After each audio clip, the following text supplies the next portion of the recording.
KSRTC bus overload ಆಗಿದ್ರಿಂದ bus ಒಳಗೆ ಮಹಿಳೆ ಉಸಿರುಗಟ್ಟಿ ಪ್ರಜ್ಞೆ ತಪ್ಪಿದ್ದಾರೆ. ಧರ್ಮಸ್ಥಳದ ಕೆಎಸ್ಆರ್ಟಿಸಿ ಬಸ್ ನಿಲ್ದಾಣದಲ್ಲಿ ಘಟನೆ ನಡೆದಿದೆ. ಬಸ್ಗಳ ಓಡಾಟ ಕಡಿಮೆ ಆಗಿದ್ರಿಂದ ಜನರು ಬಸ್ ನಿಲ್ದಾಣದಲ್ಲಿಯೇ ಗಂಟೆಗಟ್ಟಲೆ ಕಾಯುವ ಪರಿಸ್ಥಿತಿ ನಿರ್ಮಾಣ ಆಗಿತ್ತು. ಒಂದೇ ಬಸ್ಸಿಗೆ ಹೆಚ್ಚಿನ ಜನರು ತುಂಬಿಕೊಂಡಿದ್ರಿಂದ ಮಹಿಳೆ ಉಸಿರುಗಟ್ಟಿ ಅಸ್ವಸ್ಥಳಾಗಿದ್ದಾಳೆ. ಧರ್ಮಸ್ಥಳದಲ್ಲಿ ಬಸ್ಗಳು ಫುಲ್ ರಶ್ ಆಗಿದ್ರು. ಹೆಚ್ಚಿನ ಸಂಖ್ಯೆಯಲ್ಲಿ ಬಸ್ ವ್ಯವಸ್ಥೆ ಮಾಡಿದ್ದಕ್ಕೆ ಪ್ರಯಾಣಿಕರು ತೀವ್ರ ಆಕ್ರೋಶವನ್ನ ವ್ಯಕ್ತಪಡಿಸಿದ್ದಾರೆ. ಸರ್ಕಾರಿ ಕಾರ್ಯಕ್ರಮ ನಿಮಿತ್ತ ಏಪ್ರಿಲ್ 16ರಂದು ಸಿಎಂ ಸಿದ್ದರಾಮಯ್ಯ ಬೀದರ್ಗೆ ಆಗಮಿಸಿದ್ರು. ಅದರ ಹಿಂದಿನ ರಾತ್ರಿ ರಸ್ತೆ ಬದಿ ಸಸಿಗಳನ್ನ ನೆಡುತ್ತಿದ್ದ ಅರಣ್ಯಾಧಿಕಾರಿಗಳನ್ನ ಪತ್ರಕರ್ತನೊಬ್ಬ ಪ್ರಶ್ನೆ ಮಾಡಿದ್ದ. ಇದೇ ಕಾರಣಕ್ಕೆ ಅಧಿಕಾರಿಗಳು ಪತ್ರಕರ್ತನ ಮೇಲೆ ಹಲ್ಲೆ ನಡೆಸಿದ್ರು.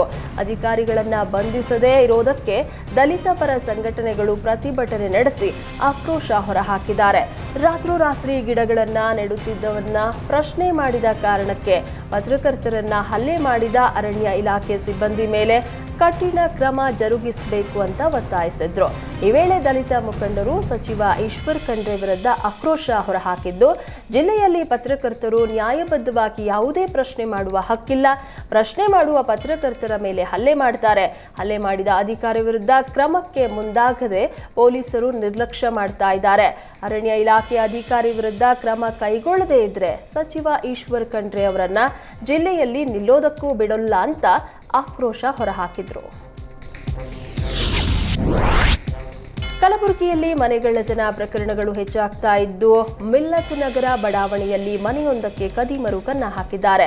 ಆರಿಫ್ ಪಟೇಲ್ ಎಂಬುವವರು ಸೌದಿಯಲ್ಲಿ ಕೆಲಸ ಮಾಡ್ತಾ ಇದ್ದು, ಆರಿಫ್ ಪಟೇಲ್ ಕುಟುಂಬಸ್ಥರು ಮಿಲ್ಲತ್ ನಗರ ಬಡಾವಣೆಯಲ್ಲಿ ವಾಸ ಮಾಡ್ತಿದ್ದಾರೆ.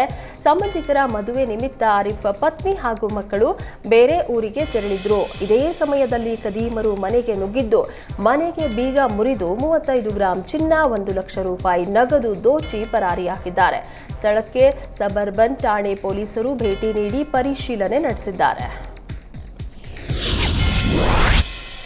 ಸ್ಕೂಟಿ ಒಂದರಲ್ಲಿ 5 ಮಂದಿ ಸವಾರಿ ಮಾಡ್ತಾ ಇರುವ ವಿಡಿಯೋ ಸಾಮಾಜಿಕ ಜಾಲತಾಣದಲ್ಲಿ ವೈರಲ್ ಆಗ್ತಾ ಇದ್ದಂತೆ ಮಣಿಪಾಲ ಪೊಲೀಸರು ಸ್ಕೂಟಿಯನ್ನ ವಶಕ್ಕೆ ಪಡೆದು ಪ್ರಕರಣ ದಾಖಲಿಸಿಕೊಂಡಿದ್ದಾರೆ. ಏಪ್ರಿಲ್ 17ರ ರಾತ್ರಿ ವೇಳೆ ಸ್ಕೂಟಿ ಒಂದರಲ್ಲಿ 5 ಸವಾರಿ ಮಾಡಿದ್ದಲ್ಲದೆ ವಿಡಿಯೋ ಹರಿಬಿಟ್ಟಿದ್ರು. ಇದೀಗ ಸ್ಕೂಟರ್ ಸವಾರರು ಹಾಗೂ ಸ್ಕೂಟರ್ ಅನ್ನ ಪತ್ತೆ ಹಚ್ಚಲಾಗಿದ್ದು, 3 ಅಪ್ರಾಪ್ತರು ಅಂತ ಹೇಳಲಾಗ್ತಾ ಇದೆ. 5 ಕೂಡ ವಿದ್ಯಾರ್ಥಿಗಳಾಗಿದ್ದಾರೆ. ಮೋಟಾರ್ ವಾಹನ ಕಾಯ್ದೆಯನ್ನ ಉಲ್ಲಂಘಿಸಿ ಅಪಾಯಕಾರಿಯಾಗಿ ವಾಹನ ಚಲಾಯಿಸಿದ್ದಕ್ಕೆ ಸವಾರರಿಗೆ 10,500 ರೂಪಾಯಿ ದಂಡ ವಿಧಿಸಲಾಗಿದೆ.